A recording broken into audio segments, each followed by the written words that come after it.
having a moment with Stan, explaining to him why free breakfasts aren't free. So this is really, really cooking up a storm at the minute. Everywhere you go, you're going to see stories from Labour. It's their headline about how they're saving parents £450 a year, which so many people have broken down. They're basing this on breakfasts.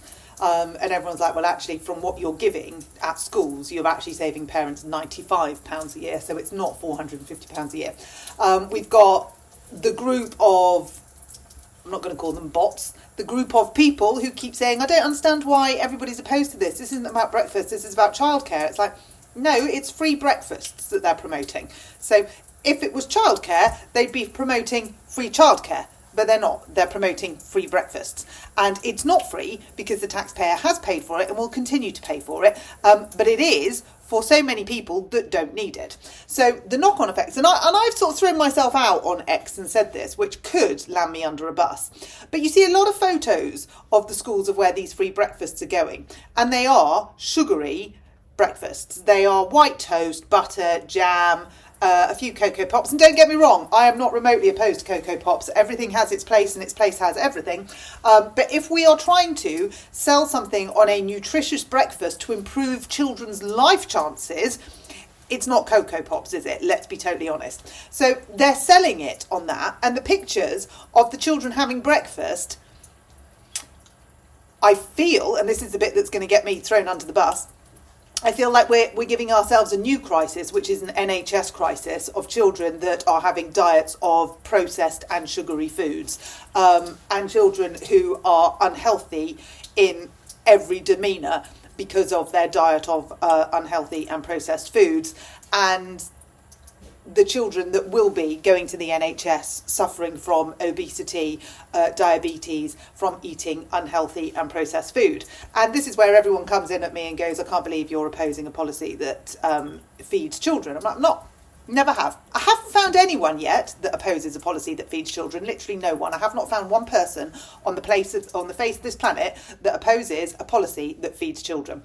I found so many people on this planet that oppose a policy that gives children who don't need feeding food, sugary crap, and takes away resources, budget and support from children that really actually need food. So that's what I have found. So as much as it's easier to turn around and say, I cannot believe you are opposing kids that need feeding, I'm not. And as much as it's easier to make me out look to be like some complete harridan who is like the child catcher, that's Bridget Phillipson, that's not me. I don't oppose anything that supports children who are in need and need our resources and help and support to help them.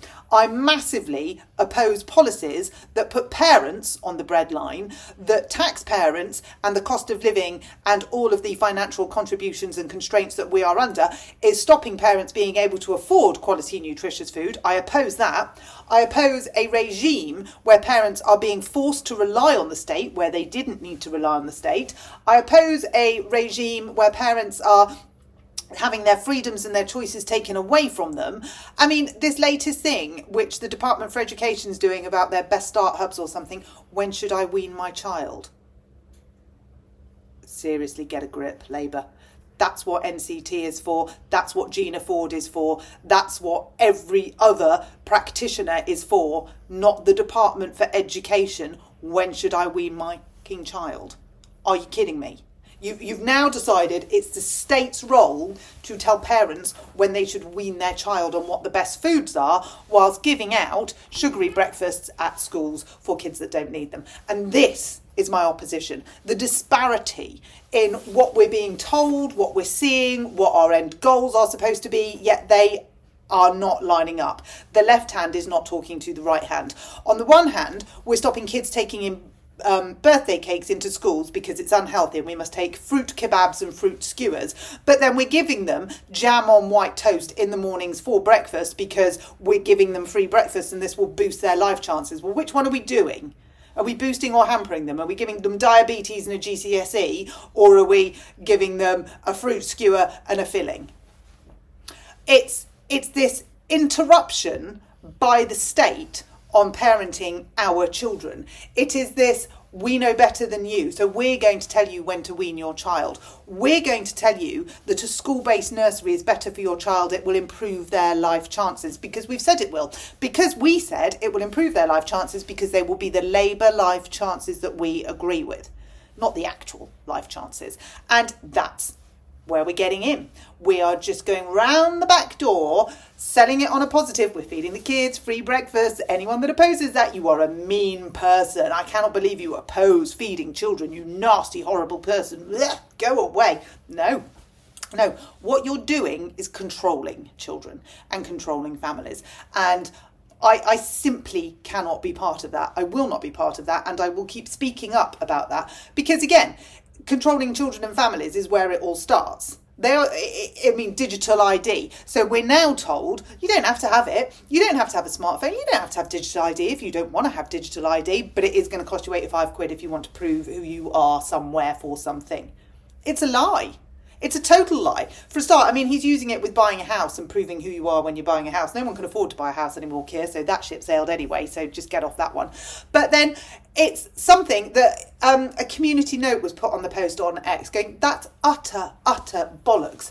Most estate agents do that free of charge anyway, and you can do it with your passport or your driving licence. You do not need to have digital ID to prove your ID, or to prove who you are, to save yourself £85. It's just not a thing. But Keir Starmer is trying to tell you that he's doing this for your best interest. It's in your benefits.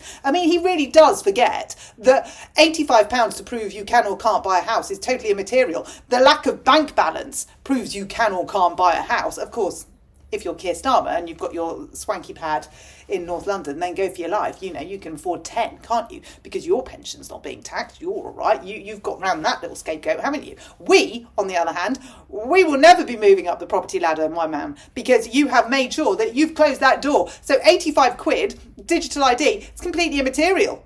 You've got to have a need, a want, a reason to be able to use a digital ID, and we don't have it because we have no money because we can't buy houses. So anyway, there you go. Here endeth that sermon. It's been nice to chat. It's freezing cold. I've not gone out, by the way. I'm in this because it's so cold in my house. But there is no hope of the heating going on anytime soon. The Vortex heaters, by the way, are brilliant. Absolutely brilliant. 34p an hour. So you literally get half an hour in a room. But they properly heat up a room really, really quickly.